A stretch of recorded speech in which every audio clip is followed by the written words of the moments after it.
त्यांना विनंती आहे की त्यांनी मंचावर येऊन त्यांचे गाजलेलं गीत या ठिकाणी सादर करावं.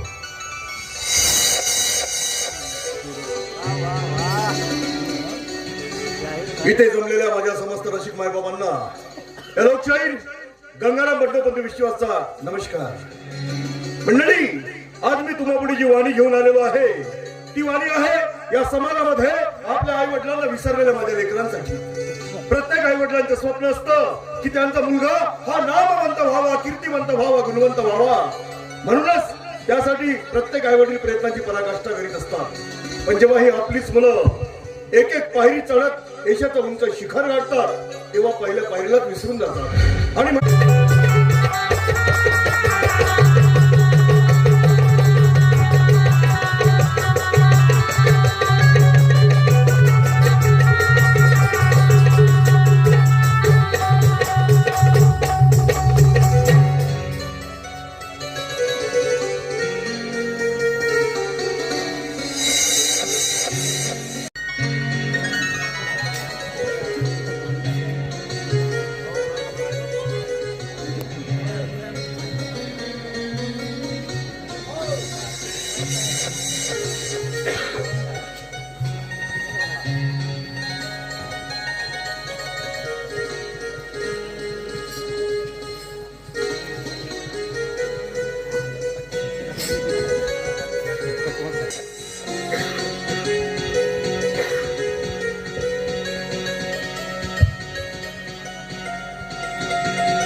या प्रसंगी शाहीर श्री गंगारामजी विश्वास यांना विनंती करतो की त्यांनी आम्हाला मार्गदर्शन करावं.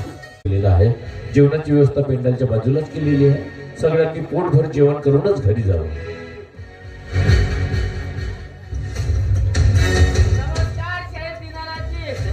सत्कार समारंभाचा कार्यक्रम संपलाय. जेवणाची व्यवस्था केलेली आहे. जेवण करायला चला म्हटलं. तर मला काय इथं तुम्ही जेवण करायला बोलवलात? अरे शहराचा सत्कार लिहिता आणि एका शहराचा सत्कार करून कार्यक्रम रद्द करता. चूक झाली त्याबद्दल माफी मागतो. तुझी माफी मागल्याने माझा इतिहास झालेला आपण धूळ निघणार आहे काय? सगळं विसरून जा आणि जेवण करायला चला. सोड्याने सुटावीन मला. अरे माझ्या घरी खायला अन्न नव्हतं का? तर तुमच्या दारात आलोय मी. बापरे, केवढा मोठा माझा अपमान झाला, केवढी मोठी माझी हजूर झाली. आणि हा म्हणतोय जेवण करायला चला. आणि हे सगळं होतंय ह्या गंगाराममुळे. अशाही रोगारे, अशाही रोग. अरे खरा शाहीर मी हो मी. आणि माझ्या बापाने याच्या बापाला शायरी शिकवली आणि आमच्या घराण्याची शायरी याच्या घरात गेली. नाव आमचं आणि गाव मात्र याचा झालाय. तो गुणवंत्या काय कलाट वाजवते रे. कोंबडा पिपाळी वाजवते ना मामा मामीले नाचवते. अरे खरी कलाट मी वाजवतो मी.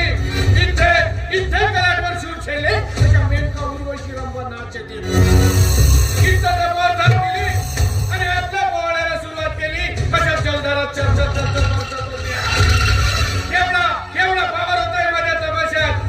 हा सांगतोय मला मोठ्याने सांगून राहिला आई बाबांची सेवा करा, आई बाबांची सेवा करा. गंगाराम, प्रत्येक मुलाने जर का आपल्या आई बाबांची सेवा केली असती तर हे मोठे मोठे वृद्धाश्रम काढावाच लागले नसते. हा सांगतोय मला मोठ्याने शिवाजी महाराज सांगून राहिला. अरे शिवाजी महाराज कुणाला कळलेत का? तो तू सांगण्याचा प्रयत्न करतोय. गंगाराम, शिवाजी महाराज सांगू लागले बाबडीच्या काठ्याची तलवार बनवली असती, पळसाच्या पानाची ढाल बनवली असती. आणि हा माझा मराठी माणूस एक झाला असता तर महाराष्ट्रात काय अख्ख्या भारतावर मराठी गाजवली असती. कळलं? कुणाच्या डोक्यात घुसलं तर तू घुसवण्याचा प्रयत्न करतोय. आणि मोठ्या आई बाबाच्या सेवेचा मंत्र देऊन राहिलाय ना गंगाराम.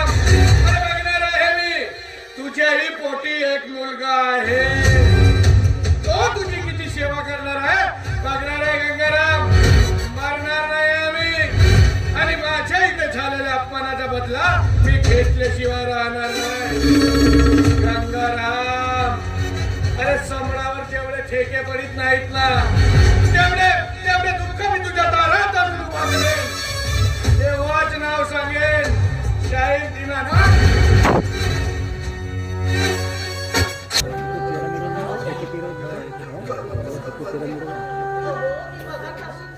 जीवन से नाते भंगले फिर हाथ शुरू गया लागले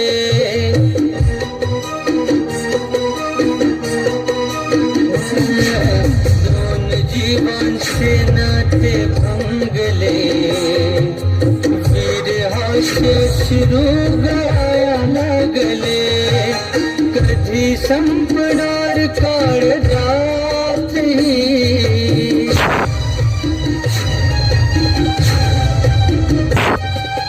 कधी संपणार काळ रात्री कधी संपणार काळ रात्री जगू कसा मी तुझ्या पाठी आता जन्माच्या गाठी जन्माच्या गाठी आता अजून अजून बघा ना हा म्हणतो कसा मी मस्त मोठा शाहीर आहे म्हणून हा असा हरकड्या शाहीर साधा पोवाडा म्हणायला लावला तर सूर पुरत नाही म्हणतो कसा माझा मोठा तमाशाचा फड आहे आणि शाहीर ही लावणीवाली चांगली जोडी जमेल जेमतेम जेमतेम 2-3 कार्यक्रम झाले आणि फड बंदच पडला आता तुम्हीच सांगा एवढी मोठी कलाकार जर मी करेन तर माझं उचल रे देवा मला नाही तर या मुद्द्याला तरी घेऊन जा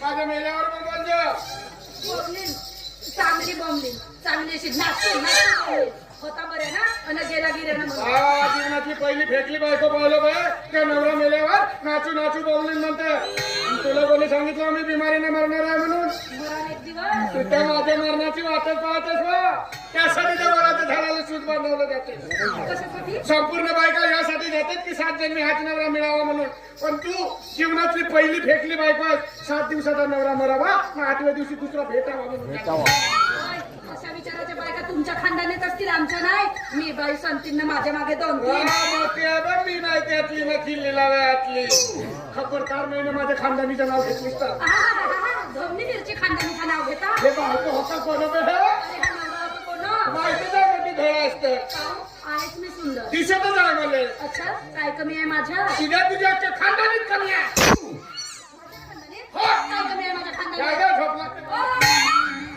काही चांगली करायला गेला का? काय कमी आहे माझ्या काय खानदानीत नाही माझं तोंड खोलायला लावू नको तो तुम्ही तुमचं तोंड खोला आणि एवढ्या लोकांच्या समोर सांगा काय कमी आहे माझ्या खानदानीत सांगतो ना या रे बापू या आमच्या घरात जाऊन नवरा बायकोचा झगडा सुरू आहे या सारे लोक असे कान देव देव ऐकत आहे हा आठवतं का दुसऱ्याच्या घराजवळ जाऊन विकना बे भडव्या का तुला आमच्याच घर दिसतं पोक पोक वाजवायला सांगू बघा, माझा गिऱ्हाईक आहे तो मी त्याची गिऱ्हाईक आहे असं म्हणायचं आहे मला. काय झालं? कोण कोणाचा गिऱ्हाईक आहे त्या चला तिच्याशी लग्न केलं का पूर्ण सासूरवाडीत माझ्या घराजवळ येऊन बसली हा पोकपोकवाला पोकपोक वाजवून जाते गाडीवाला हारणं मारून जाते सायकलवाला टिलिंग वाजवून जाते माझ्या घराला चांगलं सार्वजनिक मंदिर बनवली जो येतो तो घंटा हलवून जाते जाऊ द्या. अगोदर माझ्या खानदानीत काय कमी आहे ते सांगा सांगते ना घाबरतो का कोणाच्या बापाला मी आठवते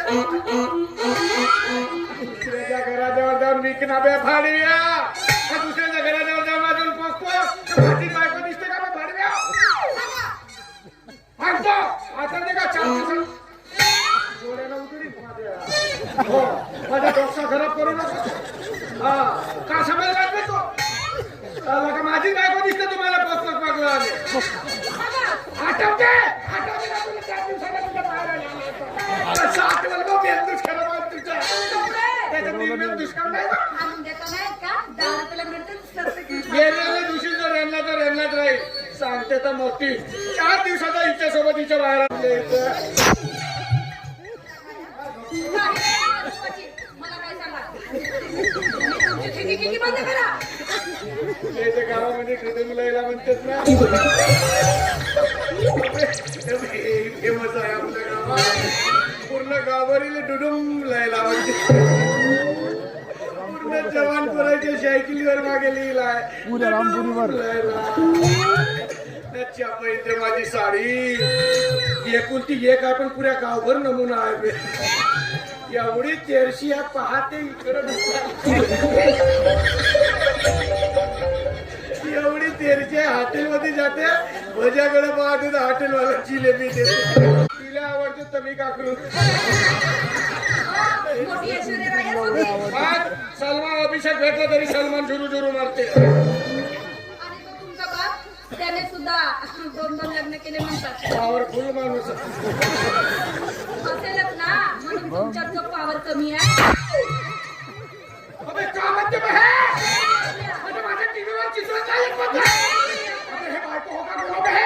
बायको झाली तुमची. अशी बायको ठेवण्यापेक्षा गावात वाटचं नाही. चाल का माझ्या घरात? जाईल. सोडचिठ्ठी द्या, आधी जाईन मी. गेला तुला सोडचिठ्ठी, सोडचिठ्ठी, सोडचिठ्ठी. देऊन टाक, साधी भाऊ, सोडचिठ्ठी देऊन टाक. दाजी, तुम्ही बघितल्या का? हा माणूस माझा कसा पाय उतारा करतो. दाजी, दाजी, दाजी. आबा जय सेवा सागिल भाऊ. वस्तू सेवा देत असते किरत वाडा. माझ्या खांद्यावर येणार त्याच्या अंगावर लागते. नवरा मेला तुझा चालली तशी त्याच्याकडे. सागिल भाऊ मी का म्हणतो एवढा काटावाल झाला का नाही? सकाळपासून घरामध्ये किरतवाडा बांधलाय. एवढ्या तालासुरात रडते. एवढ्या तालासुरामध्ये लावणी म्हटलं असतं तर माझा फळ कुठल्या कुठे गेला असता. भाऊ तालासुरात म्हणते नाही तालासुरात वाचते. पण त्यासाठी काय माहितीये का? घुंगरू माहितीये ना घुंगरू? हा घुंगरू. ते घुंगरू चढवावं लागतं. अबे पेटी चढताना ऐकली होती, तबला चढताना ऐकला होता. हे घुंगरू कधीपासून चढायला लागले? अरे चढते सागिल भाऊ चढते घुंगरू चढते पण ते फक्त विद्या माझ्याकडेच आहे. त्याच्यासाठी काय माहितीये का? अंधाऱ्या खोलीत जावं लागते. 2-4 पत्र म्हणावं लागते. मग ते असे घुंगरू चढते. मग जे घुंगरू चढले असे गड्डे काढतो.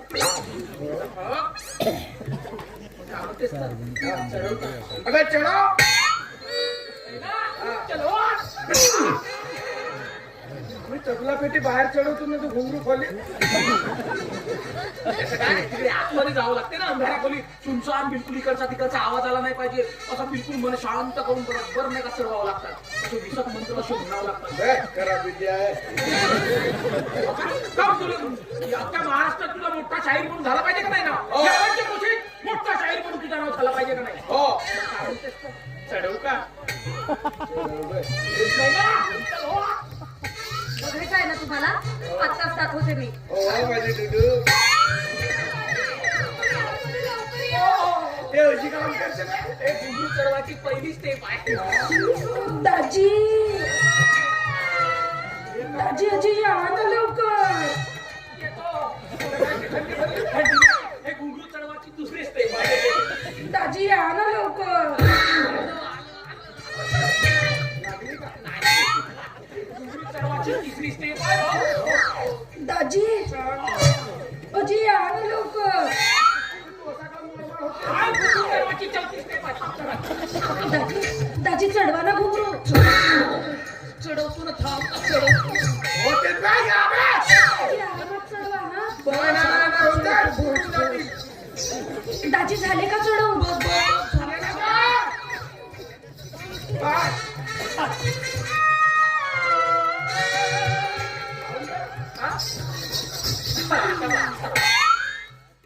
बसा.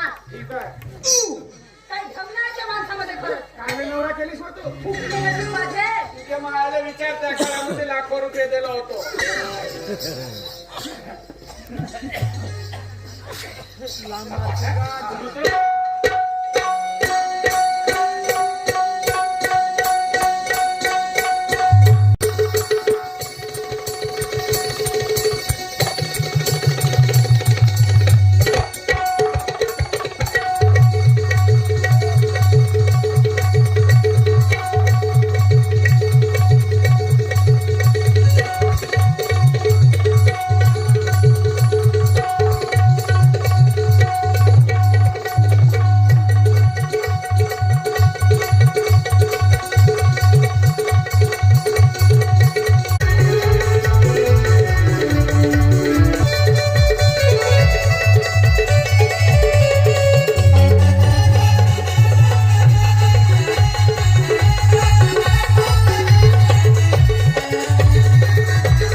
आता या जगामध्ये नाही तेव्हा जाऊ शकताय तुम्ही. वा, पुरा वा. जिवंत परीच आमचं पिंडदानही करून टाकलंस का रे तू? हा? चांगले पान फेडलास रे पोरा. आज पोरगा होण्याचे कर्तव्य पार पाडलास बेटा. पण वाईट वाटतं रे, वाईट वाटतं की अजूनही आम्ही जिवंत आहोत. गंगाराम विश्वास, तू या भ्रमातही राहू नको की मी तुझ्या मरणाला येईल आणि तुझं पिंडदान करेल म्हणून. अरे कुणाशी बोलतोस याचं भान तरी आहे का? अरे तू आपल्या बाबांचं नाव घेतोस, तुला लाज वाटत नाही? चौथी गिरजा आई वडील या शब्दाचा तो अर्थ विसरून गेलाय गो. आणि हा दोष त्याचा नाही आहे का? खरा दोष हा आपला जो आपण याला जन्माला घातला. हो, मला जन्माला घालवून माझ्यावर काही उपकार नाही केले, तर तुम्ही केवळ आपला स्वार्थ साधला. खरं म्हणजे स्वतःच्या सुखासाठी केलेल्या वाटणी तू चुकीनं पैदा झालेली कीड आहे मी. अरे आम्हाला जिवंतपणे मारून त्या भिंतीवर टाकलंस ना, त्याचं दुःख नाही झालं रे पोरा, आम्हाला त्याचं दुःख नाही झालं. पण ते कटू शब्द आज तू बोललास ना, त्याचं दुःख झालं. अरे आमच्या शरीराची आग मिटवण्यासाठी तुला जन्माला नाही घातलं रे, तर तुझ्या आणि आमच्या जीवनाचं सार्थक करशील म्हणून तुला जन्माला घातलं रे.